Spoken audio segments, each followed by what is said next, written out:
ये बात ध्यान में रहेगी क्या? शहद से भगवान शिव का अभिषेक करने से धन का दुरुपयोग नहीं होता। गुंडों को, डकैतों को चौथ नहीं देनी पड़ती, पैसा रिश्वत में नहीं जाता, गलत काम में धन का प्रयोग नहीं होता। ये शहद से भगवान शिव को स्नान अभिषेक कराने की, करने की इतनी बड़ी महिमा है। मेरी भाषा आपकी समझ में आ रही है? धन्यवाद। और वो शहद मक्खी मधुमक्खी वाला मिल जाए, मध्य प्रदेश में तो बहुत मिल जाता है, हम लोगों के यहाँ नहीं मिल पाता। बाजारू मिलता है चीनी घोल करके, बहुत बड़ा व्यापार है शहद का।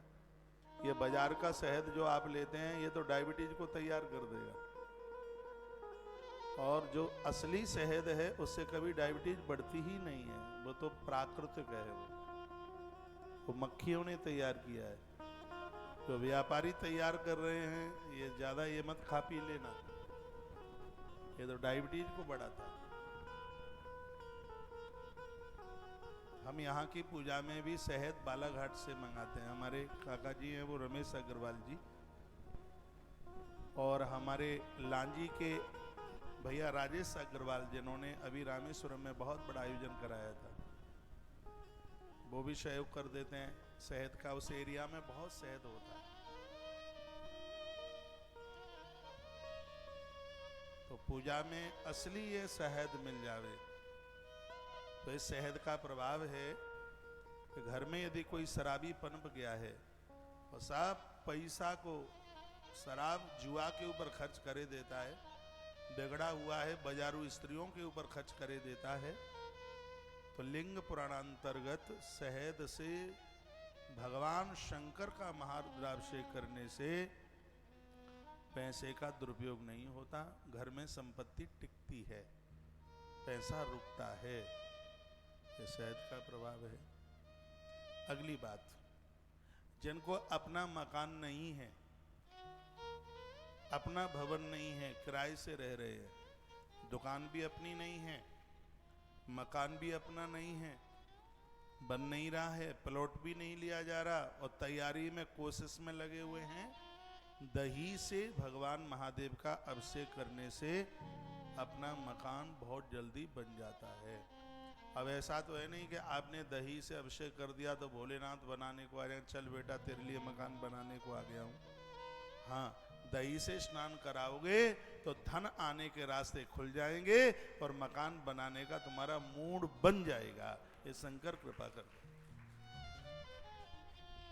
मैं दही से भगवान को बहुत निलाता हूँ, क्योंकि हमें निर्माण की इस समय ज्यादा जरूरत पड़ रही है। मैं दही से चूकता नहीं, जब तक ये बच्चे व्यवस्था कर नहीं देते तब तक मैं इंतजार करता रहता हूँ कि दही चाहिए।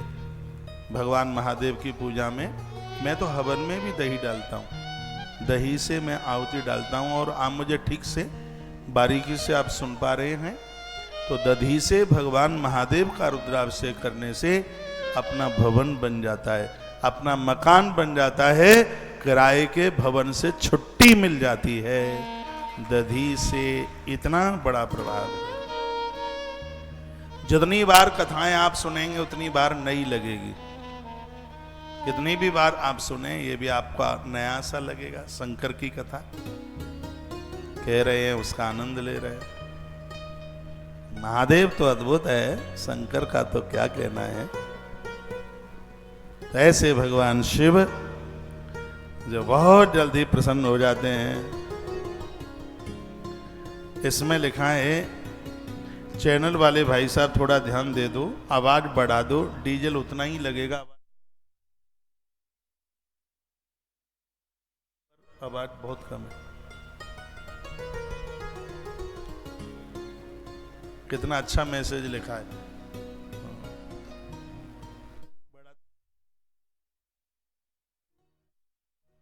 कभी मोबाइल कान में।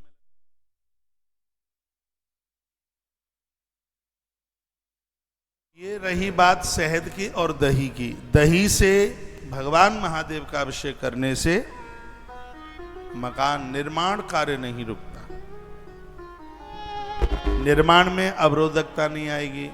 नहीं तो कभी कभी पैसा होने के बाद भी मकान बनता नहीं है, सरकार आके रोक लगा दे, कहीं कोई ऐसी कागज पत्रों में दिक्कत आ जाए और अधूरा काम रह जाए, छूट जाए, तो शंकर वहा महादेव भोलेनाथ क्या तेरी कृपा है, सोफे पर क्या भगत आराम से सो रहे हैं, जय हो। हा, कहीं मुझे भी ऐसे सोने को मौका मिल जाता। क्या देखो, जगाओ, ये सोफा भी रो रहा होगा। कथा सुनो, कथा। मैंने कभी बोला था आपको, कथा में सोने वाले लोग बनते हैं सांप। बोला था मैंने कभी, जो कथा में बैठकर सोते हैं वो बनते हैं सांप, और सोने वाले को जो देखते रहते हैं, जगाते नहीं है, वो बनते हैं सपेरा। हल्की सी कोहनी लगाओ और कहो, भाई साहब तुम तो सांप बनने वाले हो, लेकिन हमें सपेरा तो न बनाइए। बालन की और आवाज बोलो, बोलो बांके बिहारी लाल की, हनुमान जी महाराज की जय। हर हर महादेव। तो ये बात हो गई दही की। दही से स्नान कराइए। अब आपके पास मकान है तो और भी बच्चों के लिए हो जाएगा, बच्चों के बच्चों के लिए हो जाएगा। तो दही से भगवान को उनका महारुद्राभिषेक कीजिए। आपको पता है कि दही कैसे प्रयोग में लेते हैं? नहीं तो श्रृंगी रुक जाएगी। दही को मथा जाता है। दही को एकदम बिल्कुल एकदम उसमें गुटका ना रहे बिल्कुल भी, उसको एकदम बिल्कुल मथा जाता है। दही को एकदम बिल्कुल उसमें, फिर उसमें थोड़ा गंगा जल गुलाब जल डाल लीजिए और फिर उसके द्वारा अभिषेक कीजिए, श्रृंगी में पार हो जाए। उसको इतना महीन कर लीजिएगा। नहीं तो मुझे ऐसा लग रहा है कि कहीं आप ये तो नहीं समझ गए हैं कि बस वो जैसे चीनी चढ़ाई जाती है बस वैसे ही दही चढ़ा दो। नहीं, अभिषेक होता है पूरा घंटा डेढ़ घंटे का। जैसे दूध से अभिषेक होता है ऐसे ही दही से अभिषेक होता है, और ऐसे ही शहद से अभिषेक होता है। श्रृंगी में ना निकले तो लोटे में छेद कर दो। पूरी धार चलती है जब तक रुद्राष्टाध्यायी के 8 अध्याय पूरे होते हैं तब तक। इसको कहते हैं अभिषेक, उसको कहते हैं स्नान।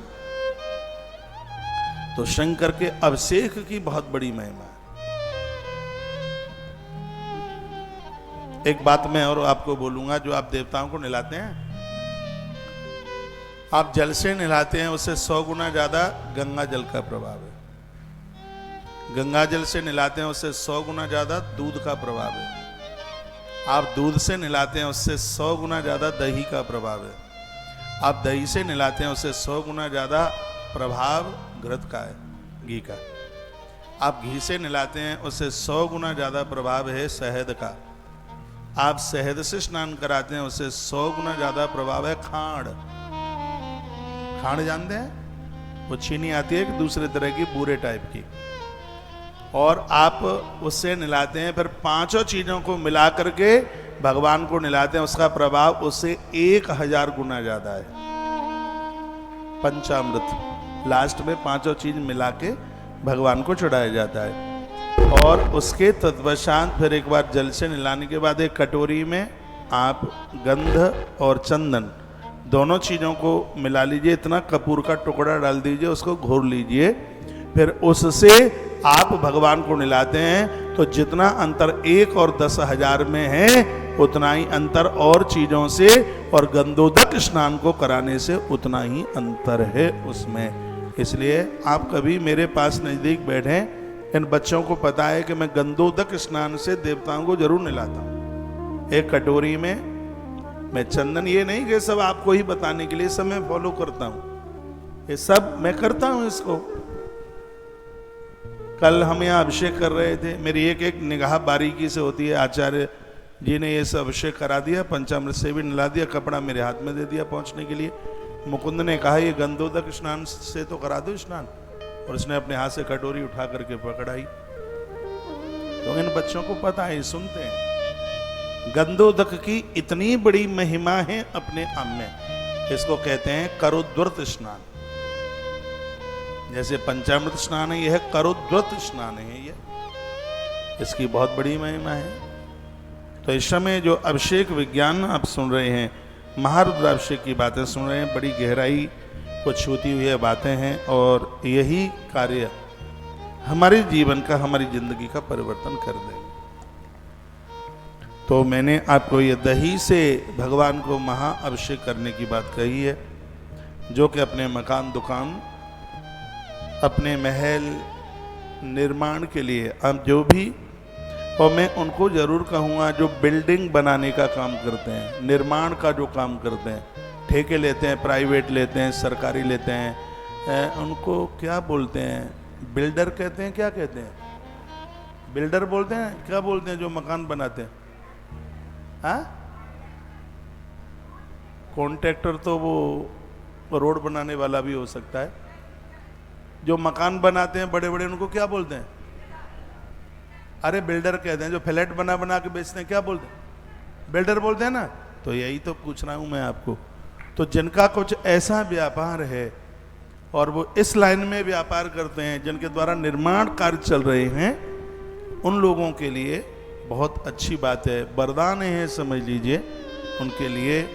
वह भगवान शंकर का जो महारुद्राभिषेक है वो दधी के साथ में, दही से करें। उनको कार्य में मुनाफा होगा, नुकसान नहीं होगा, फायदा होगा, अच्छी चीज लोगों को बना करके देंगे। तो निर्माण कार्य नहीं रुकता। मैं तो कहूँगा आप भी अपना मकान बना रहे हैं और ये बराबर ठीक से बन जाए, अच्छा सा बन जाए, उसके लिए दधी से आप भगवान शंकर का, भगवान शिव का महाअभिषेक कीजिए। मेरी भाषा आपकी समझ में आ रही है? धन्यवाद। उसके तत्पश्चात है जो गौ दुग्ध से, गौ माता के दूध से भगवान शिव का, शंकर का अभिषेक करते हैं। इससे वंश वृद्धि बढ़ती है, बेल बढ़ती है, वंश। ये दो चीजें ऐसी हैं वंश वृद्धि के लिए, एक है दूध और एक है भस्म। शंकर जी के ऊपर भस्म चढ़ाने की भी बहुत बड़ी महिमा है। महादेव के ऊपर दूध और एक है भस्म। भस्म के द्वारा परिवार की वृद्धि होती है, परिवार टूटता नहीं है। उस घर में स्त्रियां बांझ नहीं रहती जिस घर में महादेव को भस्म चढ़ाई जाती है। भस्म की इतनी, कंडा जला लीजिए, उपला जला लीजिए, हवन यज्ञ की राख तैयार कर लीजिए। मैं आजकल में भस्म की महिमा मैं आपको, शिव पुराण में वर्णन है, मैं आपको बताऊंगा। आपने भगवान गोरखनाथ जी का नाम सुना होगा, सुना है गोरखनाथ जी का नाम? इनका जन्म ही भस्म से हुआ। आपके पास टाइम हो तो मैं 2 मिनट में कथा सुना दूं इनके जन्म की। गोरखनाथ जी भगवान का प्राकट्य किस प्रकार से हुआ। मच्छंदर नाथ बहुत अच्छे महात्मा हुए थे, अच्छे सन्यासी थे, उस युग के बहुत बढ़िया थे। मच्छंदर नाथ ने बहुत तप किया, भगवान शंकर की साधना सिद्ध हो गई। भोलेनाथ उनके सामने आके प्रकट हो गए। भोलेनाथ सामने आके प्रकट हुए। उन्होंने षडाक्षर मंत्र का जप बहुत लंबे समय तक किया था, ओम नमः शिवाय। और वो प्रकट हो गए, भगवान शंकर प्रकट हो गए। और भगवान भोलेनाथ ने कहा वरदान मांगिए। मच्छंदर नाथ चरणों में गिर पड़े, कहा भगवान आपका दर्शन हो गया, अब कुछ नहीं चाहता। भगवान ने कहा कि मेरा दर्शन तो कुछ मांगने को होता है, मम दर्शन फल परम अनुपा। हमारा जो दर्शन है वो कुछ तो देता है भक्त को, मांग ले। जो भगत है वो तो कुछ मांगता ही नहीं है। मच्छंद्र नाथ ने कहा मुझे काय की जरूरत है, मुझे पता ही नहीं है, मुझे क्या चाहिए मुझे यही नहीं पता। तो भगवान शंकर ने कहा तुम्हारे माध्यम से मेरी एक संप्रदाय तैयार होगी, लोग उसको नाथ संप्रदाय के नाम से जानेंगे। शंकर बोले, कहा तुम 9 महात्मा हो गए और तुम 9 महात्माओं के द्वारा इस संप्रदाय को बहुत आगे बढ़ाया जाएगा और मेरी विभूति का तुम प्रचार करो। मेरी विभूति जिस किसी बांझ नारी को भी तुम दे दोगे, यह मेरा वरदान है मच्छंदर, उस विभूति के द्वारा संतान का जन्म हो जाएगा, भगवान शंकर बोले। भोलेनाथ ऐसा कहकर के प्रकट हो गए, अंतर्ध्यान हो गए। मच्छंदर नाथ कभी चूल्हा तो सुलगाते नहीं थे। सुनिए, भिक्षा मांग करके काम चलता था। नाथ संप्रदाय बड़ी अच्छी संप्रदाय। हमारे यूपी के बाबा महात्मा योगी इसी संप्रदाय के महापुरुष हैं। वो आनंद की बात यह है कि हमारा जो सन्यास परंपरा है या बैरागी लोग हैं, ये परम सनातनी है। इनके द्वारा सनातन बड़ा मजबूत है, गढ़ा हुआ है, नहीं तो बड़ी मुश्किलें हो जाती। हमारे जितने नागा महात्मा है, नागा साधु हैं, वो सब सनातनी है, वो जिनसे धर्म बड़ा मजबूत है। तो ये महात्मा मच्छंदर नाथ ने देश भ्रमण किया। एक दरवाजे पर जो मिल जाता था उससे ये गुजारा कर लेते थे। एक दिन की बात थी, एक किसी दरवाजे पर जाके आवाज लगाई, अलाप निरंजन आवाज लगाई। अंदर से एक देवी एक थाल भर करके खाने पीने की सामग्री सामान लेकर के आई। वो दे रही थी, लेकिन उसके चेहरे पर कुछ उदासी थी। महात्मा मच्छंदर ने कहा, बेटी, देते समय जिसके चेहरे पर उदासी हो उसके हाथ का कुछ लेना नहीं चाहिए, इसलिए हमें तुम्हारे घर की भिक्षा नहीं चाहिए। तुम्हारे चेहरे पर उदासी है। उस देवी ने कहा, योगी, मेरे चेहरे पर उदासी इस देने की वजह से नहीं है, मेरे चेहरे पर उदासी किसी और वजह से है। मच्छंदर नाथ ने पूछा, बेटी बताओ। उस बिटिया ने कहा, जिसको आप पूरा ही नहीं कर सकते तो फिर बताने का फायदा क्या है, इसलिए गुरुजी आप भिक्षा लीजिए, सासू मां मेरी इंतजार कर रही होगी और मैं जाती हूं। मच्छंदर नाथ ने कहा, नहीं बताइए, शायद हमसे पूरा हो जाए। मच्छंदर नाथ बोले। तब वह रो पड़ी, उसकी आंख में आंसू आ गए और वो कहने लगी, गुरुजी मेरे कोई संतान नहीं है, लोग मुझको निपुत्री कहते हैं, लोग मुझे कलमुआ कहते हैं। कभी कभी तो लगता है कि मैं मर जाऊं। कभी मैं रिश्तेदारी में जाती हूं तो मेरा बड़ा अपमान होता है। मेरे कोई संतान नहीं। गुरु गोरखनाथ जी के ऊपर एक फिल्म बनी थी बहुत टाइम पहले, और उसमें एक भजन गाया गया था, 2-3 पंक्तियां, थोड़ा गुनगुनाएंगे, अच्छा लगेगा गाने में। वो है, देवी महात्मा मच्छंदर नाथ इस योगी से प्रार्थना करती है और क्या कहती है, स्वर दें, सुनने में अच्छा लगेगा, बढ़िया लगेगा, सुनिए। और भगवान महादेव से जुड़ी हुई यह कथा है, इसलिए कथा और आनंद ज्यादा देगी। स्वर दो।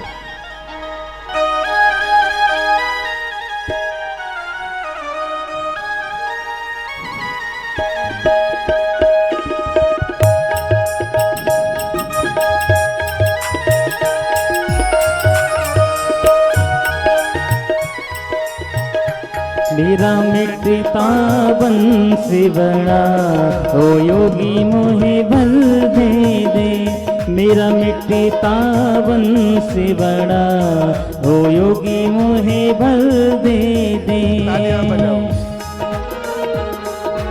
दोनों हाथ। मेरे अंगना में फूल खिला, ओ योगी मोहे बल दे दे। मेरे अंगना में फूल खिला, ओ योगी मोहे बल दे दे।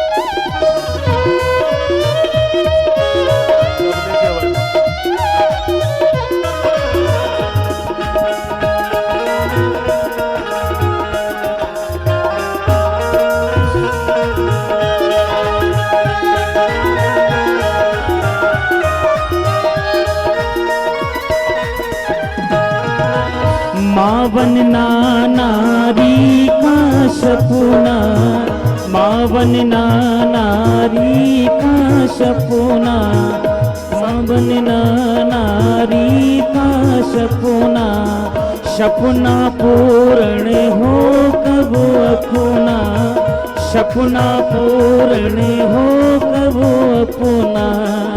मेरी सोनी गोद भरा ओ जोगी मोहे बल दे दे, मेरी सोनी गोद भरा ओ योगी मोहे बल दे दे। मेरा मिटता बंसी बड़ा ओ योगी मोहे बल दे दे।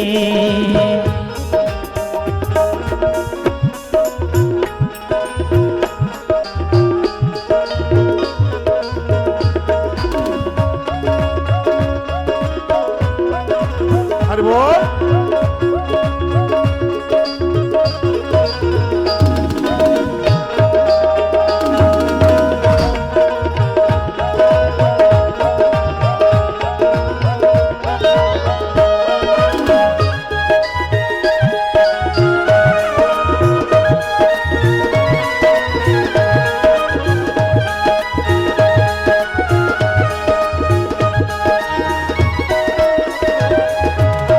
हर कोई मुझको बांझी पुकारे, हर कोई मुझको बांझी पुकारे, कल मोही कहे ताने मारे, कल मोही कहे ताने मारे। मेरा बुझता दीप जला ओ जोगी मोहे बल दे दे, मेरा बुझता दीप जला ओ योगी मोहे बल दे दे।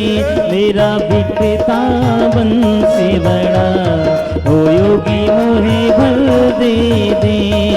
मिटता बंस बड़ा योगी मोहि बर दे दे। मेरे अंगना फूल खिला ओ योगी मोहे बल दे दे।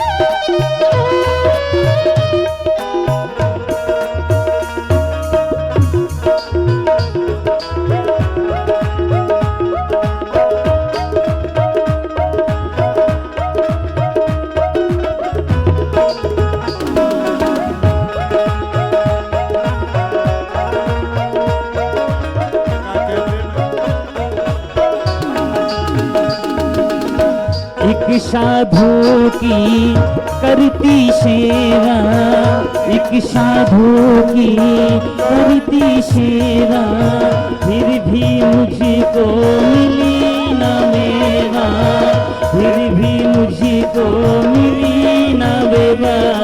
पतझड़ की बहार बना ओ जोगी मोहे बल दे दे, पतझड़ की बहार बना ओ जोगी मोहे बल दे दे। मेरा मिटता बंसी बड़ा ओ योगी मोहे बल दे दे।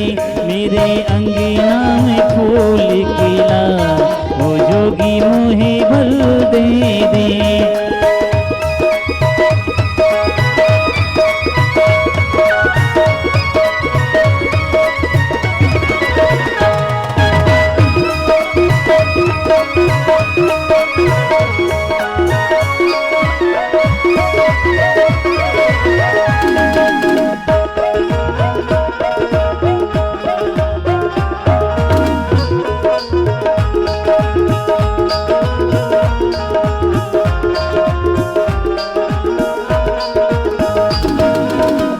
मावन नारी का सपना, सपना पूर्ण हो कब अपना। मावन नारी का सपना, सपना पूर्ण हो कब अपना। मेरी सोनी गोद भरा ओ योगी मोहे बल दे दे, मेरी सूनी गोद भरा ओ जोगी मोहे बल दे दे मेरा मिटता वंश बड़ा ओ योगी मोहे बल दे दे मेरे अंगना फूल खिला ओ योगी मोहे बल दे दे मेरा मिटता वंश बड़ा ओ योगी मोहे बल दे दे मेरे अंगना फूल खिला ओ योगी मोहे बल दे दे योगी मोहे बल दे दे योगी मोहे बल दे दे योगी मोहे बल दे दे योगी मोहे बल दे दे योगी मोहे बल दे दे जोगिया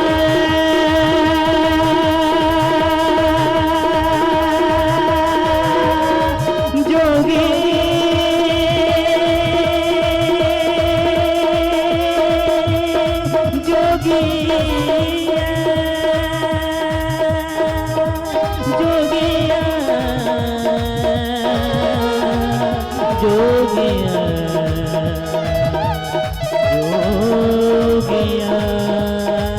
मेरा मिटता वंश बड़ा ओ योगी मोहे बल दे दे मेरा मिटता वंश ओ योगी मोहे बल दे दे मेरा मिटता वंश बड़ा ओ योगी मोहे बल दे दे योगी मोहे बल योगी मोहे बल दे दे योगी मोहे बल दे दे योगी मोहे बल दे दे योगी मोहे बल दे दे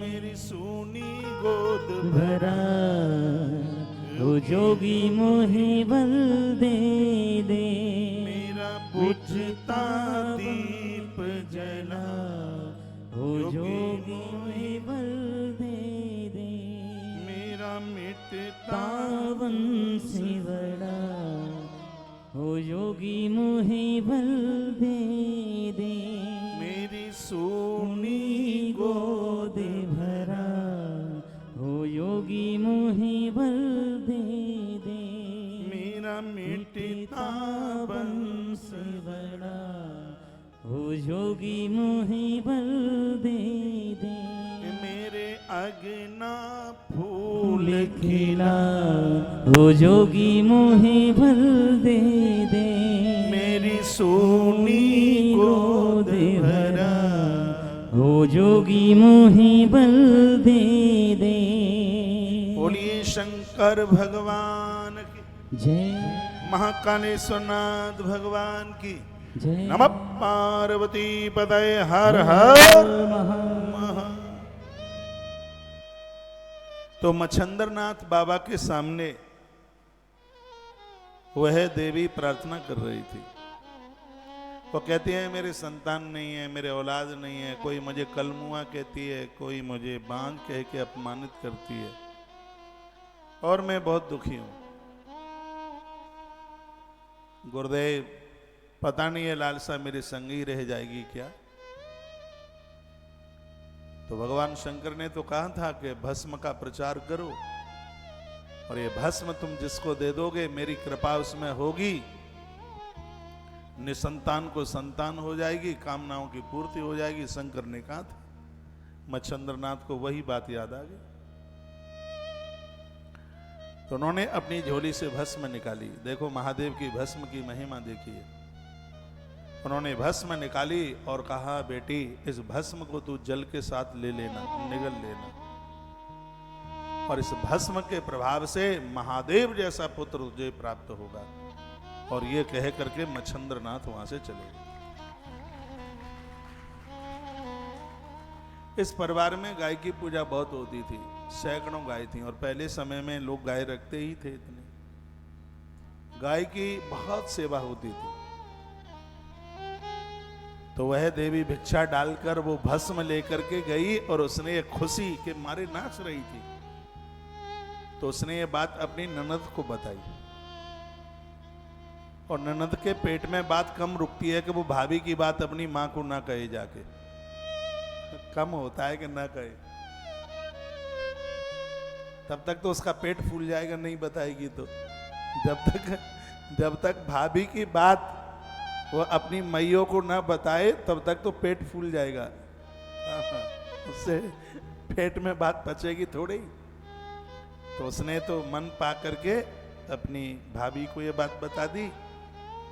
वो अपनी ननद को, उस भाभी ने ये बात बता दी तो ननद कहाँ रुकने वाली थी, दौड़कर डोकरी के पास पहुंची।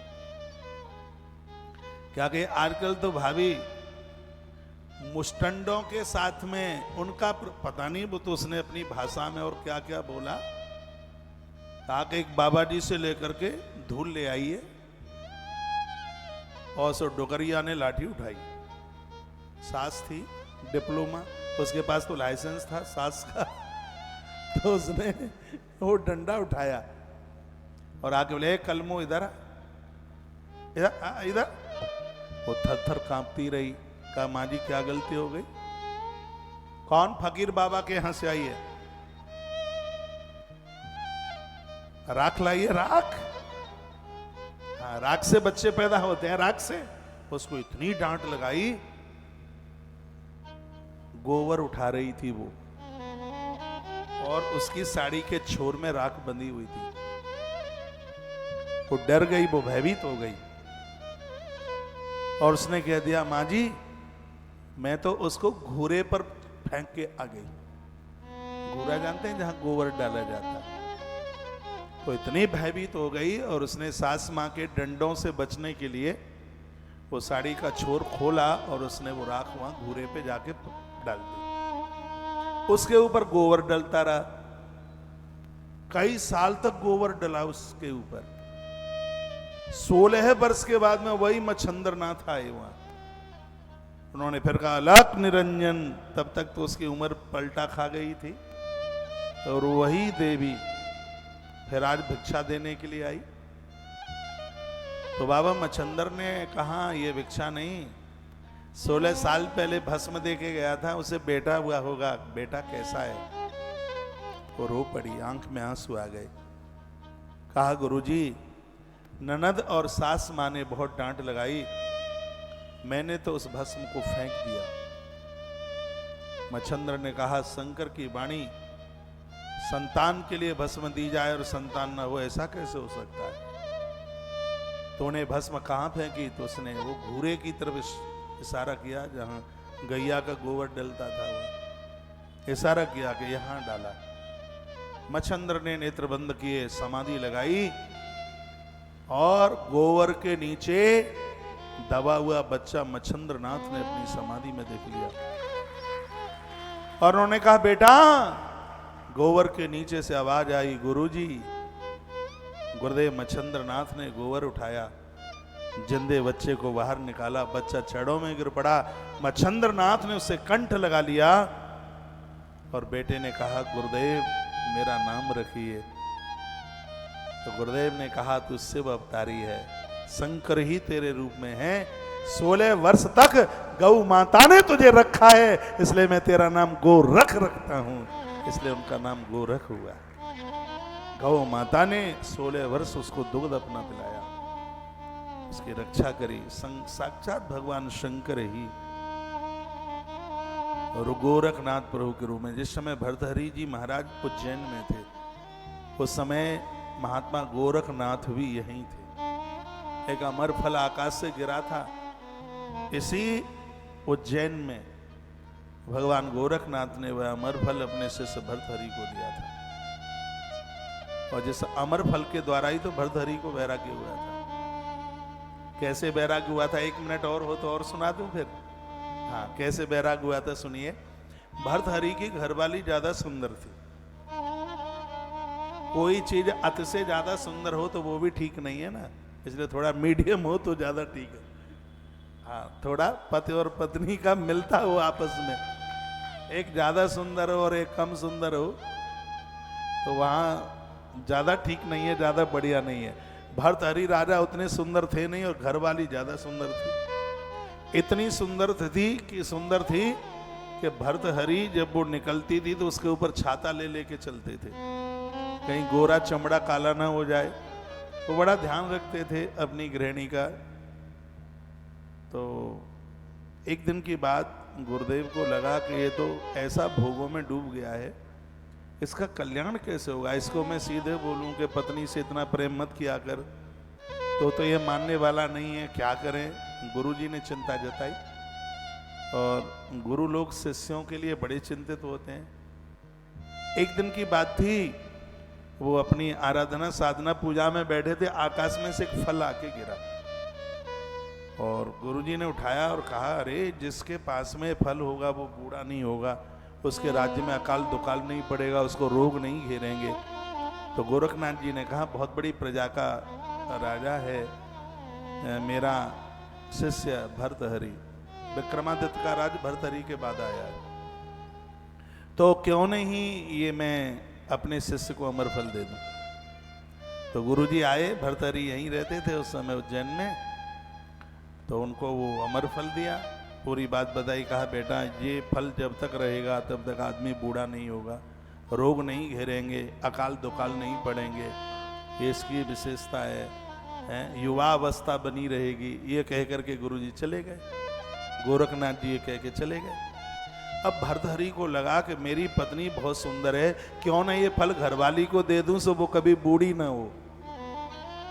उनके मन में ऐसी बात आई, तो वो अपनी पत्नी के युवा अवस्था की चिंता करते हुए उन्होंने वह फल अपनी घरवाली को दे दिया। राजा ने, भर्तहरि ने अपनी घरवाली को दे दिया और पूरी बात बताई कि जब तक ये फल रहेगा तब तक कोई बूढ़ा नहीं होगा, युवा अवस्था बनी रहेगी।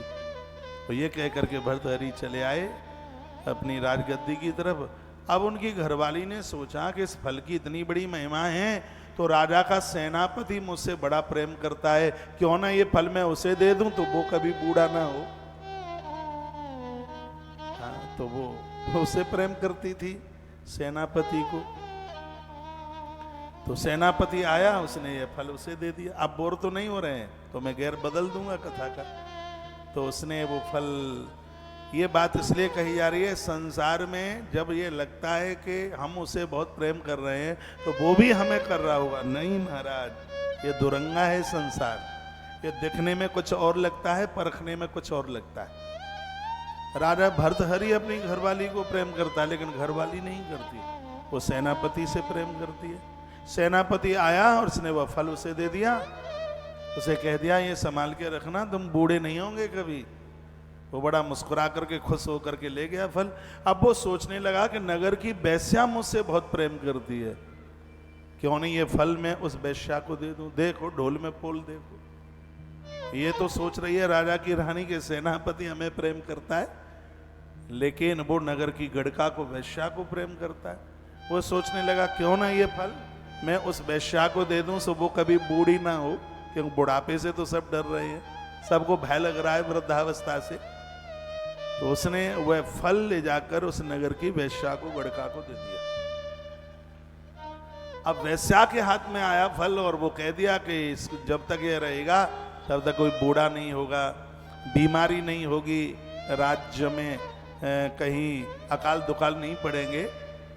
तो वो गड़का मन में सोचने लगी, इतना बढ़िया फल है और इसकी इतनी विशेषता है, तो क्यों नहीं ये फल हम अपने अन्नदाता राजा भर्तहरि को दे दें, जिससे प्रजा का पालन चलता रहे। और उस गड़का ने वह फल राजा भर्तहरि को दिया। भर्तहरि ने देखा कि ये फल वही है जो मेरे गुरुजी गोरखनाथ जी ने दिया, लेकिन ये फल तो मैंने अपनी पत्नी को दिया था, ये इसके पास कैसे आया। उस गड़का को पूछा कि फल तेरे पास कैसे आया। उसने कहा, राजा साहब बुरा ना मानिएगा, तुम्हारे सेनापति से मेरे देह का संबंध है, वह मेरे बिना रह नहीं पाता और वह मेरे पास यह फल लेकर के आया। उसने कहा कि इस फल के द्वारा बुढ़ापा नहीं आएगा, वृद्धावस्था नहीं आएगी, रोग नहीं घेरेंगे। तो मेरे मन में बात आई, पूरी प्रजा को भर्तहरि जैसे राजा की जरूरत है। राजा साहब आप तो साक्षात भगवान हैं और भगवान की ही तरह मैंने समझ करके, कभी मैं, आप जानते हैं कि आपकी राजधानी में जो सुंदर स्त्रियां हैं, मेरे बराबर किसी का सौंदर्य नहीं है, लेकिन हे राजन तुम्हारे अंदर कितनी गुणवत्ता है। तुमने हमेशा हमें अपनी बेटी के रूप में देखा, बहन के रूप में देखा, हर नारी को तुमने माँ के रूप में देखा, तो भगवान का यही तो काम होता है। यही बात मेरे मन में आई, तो फल मैंने तुम्हें ला करके दे दिया। सेनापति को बुलाया गया। सेनापति को पूछा, ये फल तेरे पास कहां से आया? बक करने के लिए तैयार नहीं हुआ तो हंटरों की तैयारी की गई, तब तो बकरेगा। तो कांपता कांपता कहने लगा, राजा साहब मुझे माफ कर दीजिए, मुझे क्षमा कर दीजिए। मैं तो रानी साहिबा से प्रेम नहीं करता, लेकिन वो जबरदस्ती से मुझे बुलाती है और ये फल उन्होंने मुझे दिया है, मुझे आप क्षमा करें। बस इतना सुना, राजा हिल गया उससे। और उसी समय राजा को वैराग्य हुआ और राजा भर्तहरि ने 3 शतक लिखे। और इसमें एक जो अद्भुत है वैराग्य शतक, मेरे निवेदन पर एक बार उसे पढ़ लेना। जो राजा ने जो अद्भुत बातें कही हैं, संसार से जहां तुम संसार का भौतिक स्नेह जोड़े हो, संसार स्वार्थी है, जिसको तुम चाह रहे हो वो तुम्हें नहीं चाह रहा। राजा भर्तहरि ने अपने वैराग्य शतक में लिखा है, इस धरती पर सच में यदि कोई प्रेम करने लायक है तो या भगवान है या गुरु है, और कोई है ही नहीं। तो भर्तहरि जी ने संसार के दलदल से बचाने वाले भगवान गोरखनाथ, जो महादेव की भस्म से प्रकट हुए हैं। भस्म का इतना बड़ा प्रभाव है, शंकर भस्म से अति प्रसन्न होते हैं। एक बात को समझाने के लिए मुझे कहां कहां तक जाना पड़ा। एक बार जयकारा लगाइए, बोलिए महाकालेश्वरनाथ भगवान की जय। वहीं लेकर के मैं आपको ला रहा हूं कि गौ दुग्ध और भस्म, ये दोनों चीजें, भस्म से भी भगवान को स्नान कराया जाता है। पानी में भस्म घोली जाती है और उस जल के द्वारा शंकर का अभिषेक किया जाता है। इससे संतान सुख की प्राप्ति होती है। गौ माता के दुग्ध से भगवान भोलेनाथ को अभिषेक कराया जाता है, इससे संतान सुख प्राप्त होता है, संतान वृद्धि होती है। कुल मिलाकर के वंश निर्वंश नहीं होता। गौ दुग्ध से भगवान महादेव का महारुद्राभिषेक कराया जाए। एक भगवान गोवर्धननाथ गिरिराज हैं, जिनको संतान नहीं है, मनौती मांग ली जाती है, प्रभु हमारी संतान हो जाए, हम पति और पत्नी दोनों अपने परिवार के सहित आपकी परिक्रमा दूध से करेंगे, कच्चे दूध से। देवताओं को याद रखना, कभी भी गर्म दूध नहीं चढ़ाया जाता। गर्म दूध से देवताओं को कभी नहलाया नहीं जाता। भगवान को नहलाने के लिए कच्चा दुग्ध, कच्चे दूध से उनको अभिषेक कीजिए। तो गौ दुग्ध के द्वारा वंश वृद्धि होती है, संतान बढ़ती है, कुंडवा निर्वंश नहीं होता। यह प्रभाव है। सावन का महीना है, मेरी कोई ऐसी बहनें हैं जिनको संतान नहीं है, तो बड़ा अच्छा मौका है, बढ़िया मौका है। कल मंगला गौरी है, कल है ना मंगलवार, ये आप व्रत भी कर लें, अन्न छोड़ दें, परसों खा लें। यदि ना ऐसा ना हो पाए तो संध्या के समय में, ये सूर्यास्त के बाद भी इसे ले सकते हैं। एक ऐसा सप्तमी का व्रत है जिसमें सूर्य अस्त होने से पहले प्रसाद लिया जाता है, एक रविवार का व्रत है। इसमें आप रात्रि को पार्वती और शंकर का पूजन करते हुए मीठा भोजन ले लीजिए। आप इसमें शंकर शिवा का पूजन कीजिए, भोलेनाथ का रुद्राभिषेक कीजिए। आप गौ दुग्ध से आप अभिषेक कीजिए। हो सकता है कि मेरी व्यासपीठ की बात उन बहनों के लिए एक महादेव के वरदान के रूप में साबित हो जाए, जहां डॉक्टर लोगों ने भी कह दिया है संतान नहीं होगी, लेकिन जब काम दवा से नहीं, फिर काम दुआ से तो चल ही जाता है। मैं इस समय गौ दुग्ध का महात्म्य पढ़ रहा हूँ। भगवान शंकर का महारुद्राभिषेक गौ दुग्ध और भस्म के द्वारा जो अभिषेक होता है, वह उससे वंश वृद्धि होती है, परिवार फलता फूलता है। यह इसकी बहुत बड़ी महिमा। इससे अभिषेक होता है शंकर जी का। और अगली बात मैं बता रहा हूं, यदि घर में कोई मृत स्थिति में है, कष्ट में, बहुत परेशानी में, खड़ा नहीं हो पा रहा है और मौत को भी प्राप्त नहीं हो रहा है, इसमें लिखा है कि तीर्थों के जल से यदि उनके निमित्त भगवान महादेव का अभिषेक तीर्थ के जल से कर दिया जाए तो वह व्यक्ति मौत को प्राप्त होता हुआ वो मुक्ति को प्राप्त हो जाएगा, उसे मोक्ष की प्राप्ति हो जाएगी। जो तीर्थों के जल से भगवान महादेव का अभिषेक करते हैं उन्हें मोक्ष प्राप्त होता है, ऐसा वर्णन है। तीर्थ के जल का इतना बड़ा प्रभाव है। आप उज्जैन में रहने वाले लोग कितने भाग्यशाली हैं। आपके तो हैंडपंप नल कुएं में भी तीर्थ का ही जल निकलता है, जिससे आप भगवान शिव का अभिषेक करते हैं। कभी हरिद्वार वृंदावन जहाँ भी आप जाते हैं तो वहाँ के जल से भगवान को नहलाइए, वहाँ के जल से खुद नहाइए।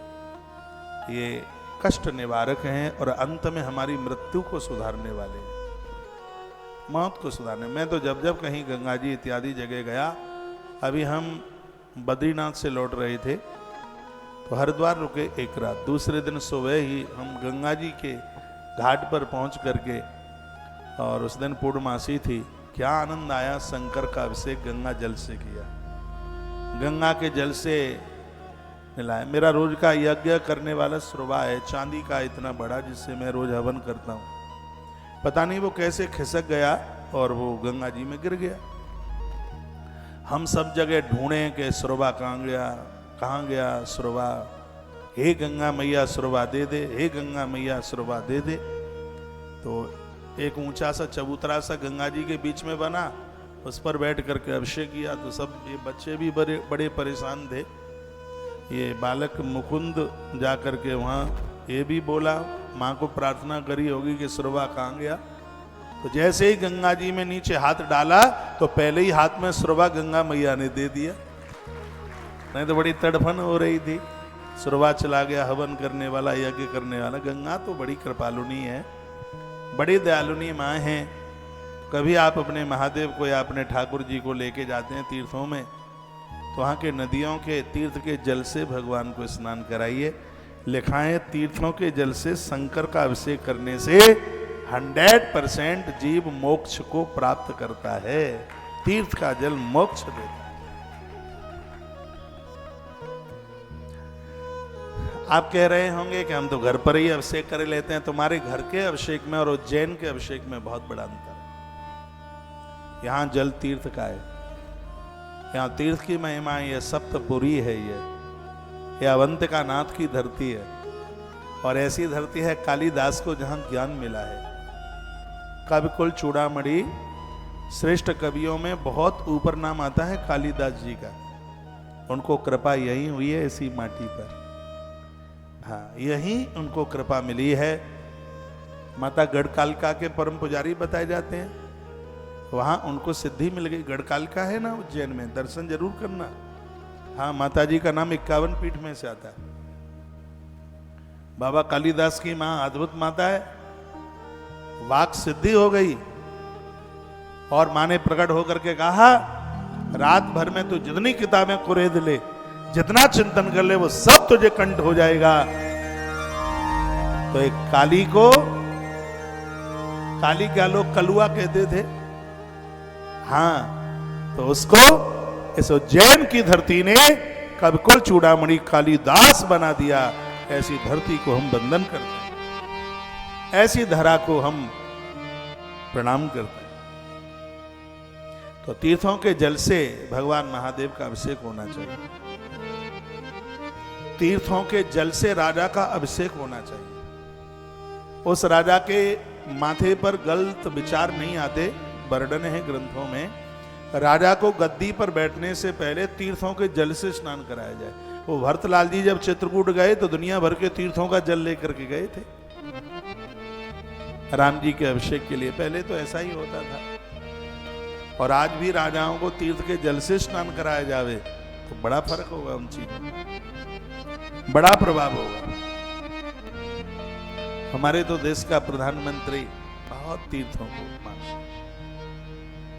और ज्यादा जानकारी तुम्हें होगी, हमारे देश का प्रधानमंत्री बिना अभिषेक किए पानी न पिए, और उत्तर प्रदेश का मुख्यमंत्री बिना यज्ञ किए जल न पिए।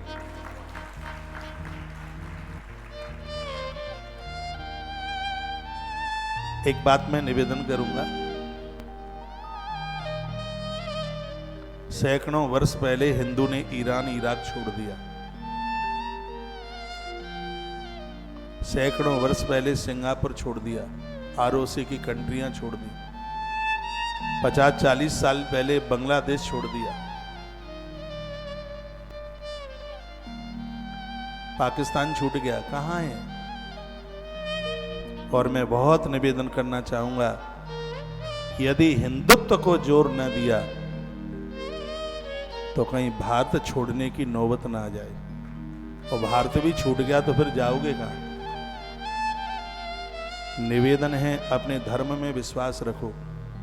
पीर पैगंबरों पर काय के लिए चद्दरें उड़ाते हो आप? हनुमान जी पर चोला चढ़ाओ, उनके ऊपर सिंदूर चढ़ाओ। कहां किन की बातों में आप आ गए हैं? मस्जिदों में आप भाग रहे हैं, वहां ओढ़नी उड़ा रहे हो। दुर्गा मां को आपको चुनरी नहीं चढ़ाई जाती कभी आपसे, और वहां तुम्हारी मनौतियां पूरी होती हैं। ये धर्म को खोखला करने की बात मत करो।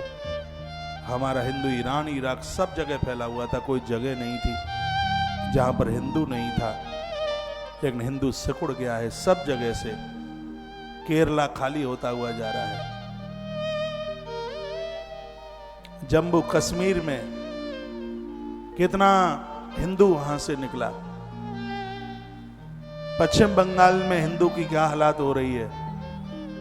मैं कोई राजनीतिक बात आपसे नहीं कर रहा हूं। छोड़ते छोड़ते इतना छोड़ दिया आपने, ईरान, इराक, आरओसी के सवरे देश छोड़ दिए, पाकिस्तान छूटा, बांग्लादेश छूटा, ये सब छोड़ा ही तो है। छोड़ते छोड़ते और कहां जाओगे? स्थिति यह बन जाएगी कि कहीं भारत भी ना छूट जाए। भारत छूट जाएगा तो फिर जाओगे कहां? अपने धर्म को मजबूत करो, अपने सनातन को मजबूत करो, अपने धर्म के आलोचक मत बनो, अपने धर्म में श्रद्धा रखो। हमारा धर्म जैसा कोई धर्म नहीं था, और हमारा धर्म जैसा कोई धर्म होने वाला नहीं है। मैं किसी के धर्म की बुराई नहीं कर रहा हूं, मैं अपने धर्म की महिमा बता रहा हूं। अपना तो वो धर्म है जहां पेड़ और पत्थरों को भी पूजा जाता है, जहां के वृक्षों में से आवाज आती है। आप कहोगे आती है ना। भागवत के पहले श्लोक में पेड़ ही तो बोल रहे थे, सुखदेव बन के पिताजी हमारे पीछे मत भागो। प्रतिमाएं यहाँ की बोलती हैं, प्रतिमाएं यहाँ की बोली हैं, सुनिए सत्य आशीष हमारी, पूज है मनोकामना तुम्हारी। ऐसे इस धर्म में श्रद्धा रखिए, विश्वास रखिए। तुम ही मस्जिदों पर, पीर पैगंबरों पर तुम भागोगे। तुम जाते हो अजमेर की दरगाह में, लेकिन वह लोग कभी तुम्हारे पुष्कर नहीं जाते। 5-7 किलोमीटर 10 किलोमीटर ही तो दूर है वहां से पुष्कर, वो नहीं जाते। लेकिन हिंदुओं, तुम्हें ये मैं भड़काने वाली बात नहीं कर रहा हूं, जो मेरे द्वारा तो क्या धर्म हल्का होगा, लेकिन आप यह सब करेंगे तो आपके बच्चे फिर कहां मानेंगे। इसलिए अपने धर्म को ताकत दीजिए, बहुत ज्यादा इसकी जरूरत है। भगवान शंकर नादि और अनंत हैं। इन चरणों में, इन देवताओं के चरणों में हम बैठ जाएं, हमें इधर उधर कहीं भटकने की जरूरत ही नहीं पड़ेगी। हर सवाल का समाधान परमात्मा के चरणों में।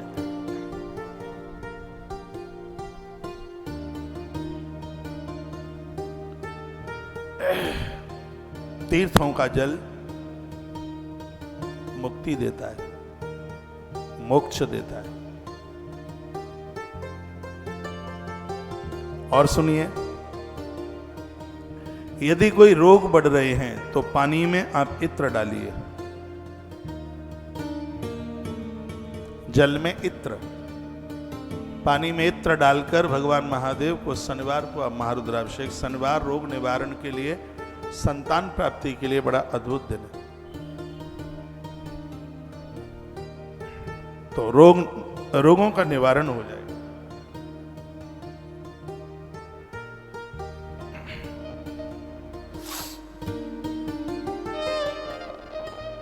हृदय संबंधी यदि कोई रोग है, किसी की बाईपास सर्जरी हुई है, या किसी का कोई और ज्यादा हृदय संबंधी कोई अटैक वटैक पड़ा, दौरा आया, जो मृगी के मरीज हैं जिन्हें दौरा आता है, ऐसे लोगों को गंगा जल से भगवान महादेव का अभिषेक करना चाहिए। हृदय को गंगा जल बड़ा मजबूत बनाता है। चाहे आप पिए, चाहे आप भगवान शंकर का अभिषेक करें। गंगा जल पीने से भी हृदय मजबूत होता है। 50 साल में भी आपका हृदय 20 साल का रहेगा। गंगा जल का इतना प्रभाव है। गंगा जल से भगवान को अभिषेक कराने से सायुज्य मुक्ति मिलती है। सायुज्य मुक्ति का मतलब है जिस मुक्ति के लायक हमें है भी नहीं, वो मुक्ति मिल जाती है। रामायण में गोस्वामी जी ने लिखा है ना, जो गंगा जल आने चढ़ाए हो, जो गंगा जल आने चढ़ाए, सो सायोज्य मुक्ति नर पावो, सो सायोज्य मुक्ति नर पायो। जो गंगा जल आने चढ़ायो, जो गंगा जल आने चढ़ायो, सो सायोज्य मुक्ति नर पायो, सो सायोज्य मुक्ति नर पायो। जो गंगा आने चढ़ायो, सो सायोज्य मुक्ति नर पावो, सो सायोज्य मुक्ति नर पायो। यह गंगा जल से भगवान शंकर को अभिषेक कराने का प्रभाव। जिनको कोई हार्ट जैसी समस्या हुई है, गंगा जल को फिल्टर करें, आरओ का कुछ ऐसी लगा लें घर में मशीन, उसमें गंगा जल भरें, उससे वह जल साफ सुथरा होता हुआ फिर उसको आप गर्म करके फिर अपने आप ताम्र पात्र में ठंडा हो जाएगा। उसको आप लेते रहिए। हृदय की धड़कन है, श्वास की बीमारी है, मृगी का रोग है, हृदय संबंधी कोई भी रोग है, तो यह गंगा जल बहुत फायदा करता है। और गंगा जल से भगवान को अभिषेक करने से व्यक्ति को सायुज्य मुक्ति, सहज मुक्ति, जिसमें उसको बहुत कुछ करना नहीं पड़ता और उसको यह मुक्ति मिल जाती है। यह गंगा जल का प्रभाव है।